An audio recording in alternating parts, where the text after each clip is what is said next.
Hello बच्चों, अब देखिए हम लोग क्वेश्चन नंबर 173 देखते हैं। ठीक है, 173 में सबसे पहला नंबर तो इस तरह से दिया हुआ है। अब हमें इसका जो है कन्फॉर्मर बनाना होगा। तो कन्फॉर्मर बनाने के लिए देखिए बच्चों, यहाँ पर क्या है कि साइक्लोहेक्सेन सबसे पहला नंबर आप बना दीजिए। बना दिया। साइक्लोहेक्सेन का जो ये कार्बन है, ये वाला कार्बन है, इसको आप जो है इस तरह से एक सर्कल से दिखा दीजिए। ठीक है, सर्कल से दिखा दीजिए ताकि ये पीछे वाला कार्बन हो। ठीक है, और ये जो डॉट है ये आगे वाला कार्बन होगा। ठीक है, सर्कल बनाए तो ये वाला कार्बन हो गया और ये डॉट का मतलब ये वाला कार्बन हो गया। अब इस कार्बन से देखिए क्या जुड़ा हुआ है बच्चों, 2 हाइड्रोजन जुड़ा है। ठीक है, और एक मिथाइल जुड़ा हुआ है, जैसा कि आपको कन्फॉर्मर यहाँ पर दिखे हुए भी हैं। अब डी तो बिल्कुल भी नहीं हो सकता है, वो इसलिए क्योंकि इस वाले डॉट से देखिए 2 मिथाइल ही जोड़ दिए, तो ये गड़बड़ हो गया। सी भी नहीं हो पाएगा, वो इसलिए क्योंकि इस डॉट से देखिए है ना एक मिथाइल ही गायब कर दिया है। तो कुल मिलाकर ऑप्शन नंबर ए और बी में आपको फैसला करना है। ऑप्शन नंबर ए इसका मोस्ट स्टेबल नहीं होगा। लोएस्ट एनर्जी का मतलब होता है बच्चों मोस्ट स्टेबल, क्योंकि जो जितना ज़्यादा स्टेबल होगा बच्चों, है ना, उसके पास एनर्जी उतना ही कम होगा। ठीक है, stability inversely proportional to energy होता है, आप जानते हैं।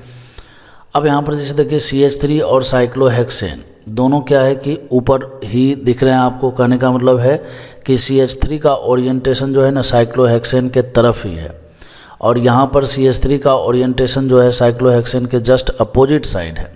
तो अपोजिट साइड होने के कारण जो है यहाँ पर क्या होगा, यहाँ पर जो है इनके बीच में रिपल्सन कम से कम लगेगा, जबकि यहाँ पर जो है दोनों जब एक ही तरफ रहेंगे तो इसके ग्रुप आपस में क्या करेंगे, एक दूसरे के ऊपर जो है धक्का मुक्की करेंगे, है ना, रिपल्सन लगाएंगे। तो जैसे ही रिपल्सन आ जाएगा तो फिर ये स्टेबल कहाँ हुआ, तो ये स्टेबल नहीं होगा। तो इन दोनों में स्टेबल ऑप्शन नंबर बी है। 174 में कहता है how many atoms will be bisect during the plane of symmetry. सबसे पहला नंबर तो देखिए प्लेन ऑफ सिमेट्री ढूंढिए, तो प्लेन ऑफ सिमेट्री जो है आपको यहाँ पर देखने को मिलेगा। अब आप देख लीजिए कि जब हम प्लेन ऑफ सिमेट्री यहाँ पर बना रहे थे, ठीक है, प्लेन ऑफ सिमेट्री जब हम बनाएंगे तो कितने एटम मिले। देखिए एक क्लोरीन मिला, एक कार्बन मिला और फिर क्लोरीन मिला, तो बोले तो 4। ठीक है, तो इसका जो है ना जल्दबाजी में आंसर जो है 4 देगा। बहुत सारे बच्चे दे भी देते हैं, ठीक है, लेकिन इसका आंसर होगा 6। क्यों बच्चों, यहाँ पर हाइड्रोजन भी तो है। ठीक है, यहाँ पर 2 हाइड्रोजन भी तो है, तो जब यहाँ से प्लेन ऑफ सिमेट्री गुजरेगा तो हाइड्रोजन भी तो बाइसेक्ट होगा। ठीक है, तो प्लस का 2 हाइड्रोजन है, तो टोटल नंबर ऑफ कितने एटम बाइसेक्ट होंगे यहाँ पर 6। सी आंसर हो जाएगा। कहता है the number of all type of isomers of the chlorobutane. तो क्लोरोब्यूटेन सबसे पहला नंबर आप बनाइए। तो इस तरह से देखिए क्लोरोब्यूटेन बना लिया, तो ये इसका एक ही आइसोमर होगा। और पॉसिबिलिटी क्या हो सकता है, तो यहाँ पर जो है क्लोरीन को आप दूसरे नंबर पर लगा दीजिए।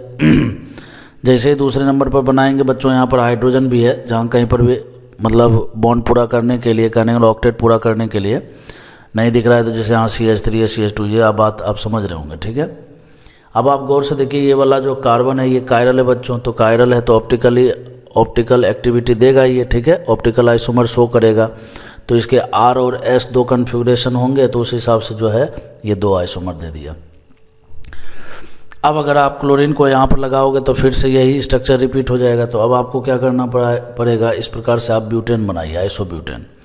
अब एक क्लोरीन आप यहाँ पर लगाइए, तो यहाँ पर देखिए ये वाला कार्बन जो है कायरल नहीं है, तो ये एक ही स्ट्रक्चर देगा। फिर उसके बाद जो है यहाँ पर इस तरह से आप कार्बन बना लीजिए, क्लोरीन यहाँ पर बना दीजिए, तो ये भी देखिए भी कायरल नहीं है, तो ये भी एक ही स्ट्रक्चर देगा। तो कुल मिलाकर 2 स्ट्रक्चर इसमें और 3 इंडिविजुअल मिलेगा। तो टोटल नंबर ऑफ आइसोमर्स कितने होंगे बच्चों, 5 होंगे। तो आंसर इसका डी हो जाएगा।